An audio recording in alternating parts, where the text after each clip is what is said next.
know him well, obviously. Game as hell, developing skills. You like Colin Oyama in his corner. John Lineker coming off the loss to TJ Dillashaw. That was all the way back at UFC 207 last December. Cheetos won his last 3. Sub Brian Kelleher, by the way, in July on Long Island, which is certainly a feather in his cap. So Cheeto Vera, John Lineker, Ken Flo, who's the pick to click? I like this guy, Cheeto Vera. I really do. I think size-wise, he's very tall for the division. And I think people don't realize how tough he is mentally and physically. I think Lineker is the type of guy who can put anyone's lights out. But I do like Cheeto. I like Cheeto in the upset. I think Cheeto gets it done by submission in round 2. How about that? I know Gabe Killian probably surprised that Ken Flo's pulling the Cheeto Vera trigger. You're wise, though, to point out his size, too, and increasingly Cheeto is starting to master this weight cut. So he looks pretty lean right now if his social media is any indication. So, all right, we'll see how it goes. Big fight, of course, there at 135 pounds. Might as well get to this feature bout now at 135 pounds to stay in this division. So here is the Mark Delagrati trained Rob Font. He has finished. Oh, we got to go Boston accent for this. So Ken Flo, maybe you can do it too. So Rob Font, he's finished all 4 of his UFC wins. Only man to beat him in the UFC, actually, the aforementioned Johnny Lineker. So as such, Rob Font, the -185 favorite here against Pedro Munoz. Comeback on Munoz, Gabe, +145. Munoz unbeaten dating to 2015. Only UFC losses for him have been against top competition. But Gabe, he is the underdog here against the oncoming Rob Font. Who do you like? When Font took a step up in competition against Lineker, he did not look good. And here's the thing. I think Munoz is a lot better than John Lineker. So I think getting him at an underdog price is a gift. I'm going to have to take Pedro Munoz for the points. So Gabe sees some betting value there on another underdog, Pedro Munoz. Ken Flo, Rob Font, Pedro Munoz. Do you feel similarly or what? Oh, jeez. I mean, do. I know you do. Yeah, we talked about this. I mean, listen, I think Pedro Munoz is a very enticing pick. I think that he is extremely underrated. I think he's a good striker. I still think Rob Font is the sharper striker, hits harder, but Munoz is a tremendous grappler. I've trained with Munoz. I think he's improved a great deal since he's coming to the UFC as well. Jeez. I'm going to go with Munoz by decision. I think Munoz gets this as well. I wanted to get some different picks here, John. This is very unexciting.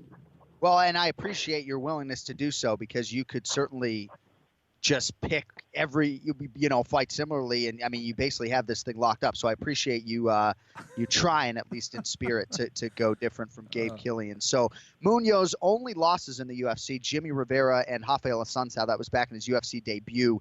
All right, so you're both on the dogs there. Let's see if you're on the favorite here.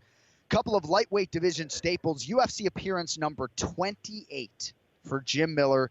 He is the +140 underdog here against the -180 favorite, Francisco Masaranduba Trinaldo. So Trinaldo had won 7 in a row, you may recall, before he ran into Kevin Lee. That was in March in Fortaleza, Brazil. Gabe, I like this matchup here at 155. Which way are you going? I see this as a close fight on the feet. And on the mat, I think Miller has a big advantage. I feel this is a good fight where he could get another submission. I'm thinking maybe a rear naked choke or like a knee bar, heel hook or something. Man, but if it does hit the cards, I lean towards him to edge the decision there too. I think he could like edge rounds with takedowns and stuff. So for the points, I'm definitely going to have to go with Miller. All right, Jim Miller for Gabe Killian. Ken Flo, Trinaldo, no easy out, especially in Brazil. Kevin Lee beat him on Brazilian soil a few months back. You think Trinaldo rebounds here, or does New Jersey's Jim Miller get it done? I could see it going down like Gabe said it might, but I'm going to go with Trinaldo, fighting in Brazil, having that support, being fired up, coming off of a loss. I think Trinaldo will get it done by decision. Always bet on Brazilian Redwood. I mean, let's be honest. Right. All right, co-main event, the never lacking for confidence. Colby Covington, -155 favorite here to beat Demian Maia. So Maia's in this +115, +120 range right now. There were some opening numbers out there, Maia as the favorite on some sites. I don't even know if they're verifiable. At Fight Odds is Nick Kalikas on Twitter. Gabe Killian, obviously. Gabe Killian does a nice job with the odds as well. I do know, Gabe, some sharp guys out there who were hoping to get Colby Covington at plus money. They're disappointed that opportunity doesn't seem to be out there. You've picked a lot of dogs today. Do you like Maia in the plus column in this co-main event this week? Yeah, man. A lot of people do like Colby here, but I am leaning the other way. I expected to get Maia as a favorite, so I am surprised to get him as a dog. So I definitely like him as a dog. I just have a hard time seeing Covington finding more success than Machida did. I think Maia will have more success he did with Colby than he did with Machida. I think there's a good chance he gets another first-round submission here. But if not, I think he'll win the first 2 rounds maybe, and then survive the third, get a decision or something like that. I do like Maia as the dog, definitely. I have to take him for the points. All right, so Demian Maia there, 4th consecutive dog selection for Gabe. So Kenny, interesting here, really interesting fight on paper, and it could be an argument. Maybe you got 2 guys going in different directions, but a lot of people still believe that Demian Maia is still elite. I guess for me, it just feels like he is biting off a whole lot here. He fights Jorge Masvidal in May, 5 rounds with Woodley in July, and now another weight cut here down to 70 for a very dangerous Colby Covington. For me, 3 weight cuts for Demian Maia. Wasn't thrilled with the quick turnaround against Woodley, and now he's turning around quickly again here. Your thoughts on Maia in this spot against Colby Covington? Yeah, you bring up a lot of excellent points. People forget that Demian Maia used to fight at 185 pounds, 3 cuts in a relatively short amount of time. Can be tough on a guy, not to mention camp to camp to camp, what it does to your body at his age. Not that he is old, but a little bit older now. However, I don't think I'll ever bet against Demian Maia. I did bet against him against Tyron Woodley. I thought it was a bad matchup for him. Those are the kind of matchups that really are difficult for him.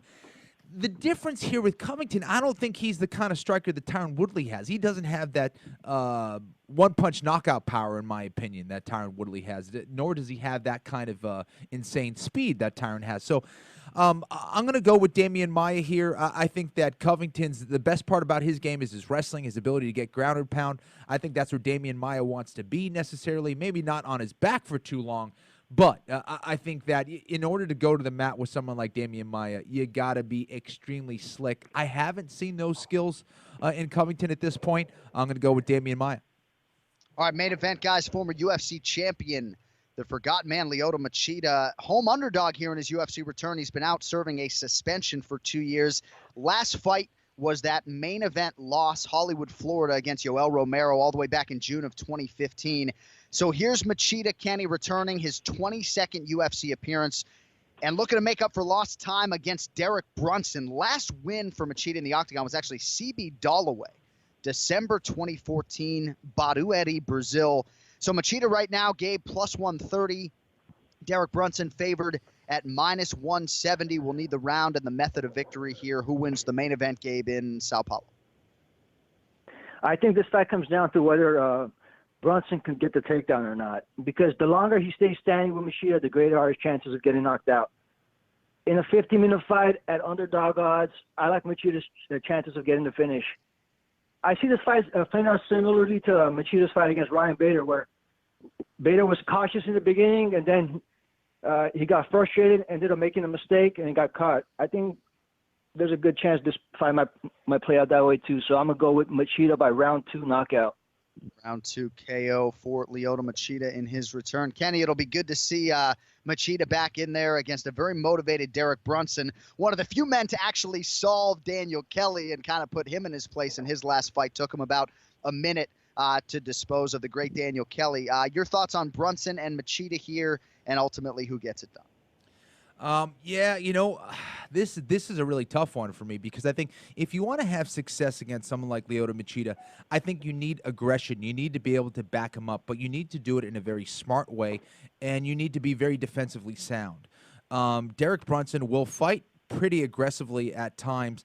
However, he's not so defensively sound at times. Obviously, you know, the fight against Robert Whittaker is the strongest memory of that instance. And he really needs to be careful against someone like Lyoto Machida, who is still a phenomenal counter striker. Now, we haven't seen Machida in a long time. What has he been working on? What is he doing to improve himself in the octagon? In a lot of ways, I think that this layoff has done him well. It allows his body to truly recover.